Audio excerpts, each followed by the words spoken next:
ভাই এটার দাম কত করে? 50 টাকা স্যার। আমার একটা দেন তো।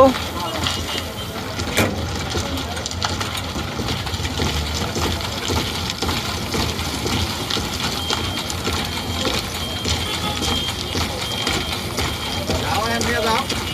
আর কি টাকা? এটার নাম কি বড় ভাই? এটা হচ্ছে ভাইয়া কুলফি ন্যাচারাল। এটা মিষ্টি রাখতে লোলারে। কুলফি ন্যাচারাল। এটা লোলারের আইসক্রিম। এটা লোলারের এটা। খাইতে কি মজা আছে? আবার যারা যারা তো মরে যাবে আদান ফাদানের মধ্যে গেলে আদান হয়ে যায় এরা খায় আর কি আইসক্রিমটা ন্যাচারাল পাবে।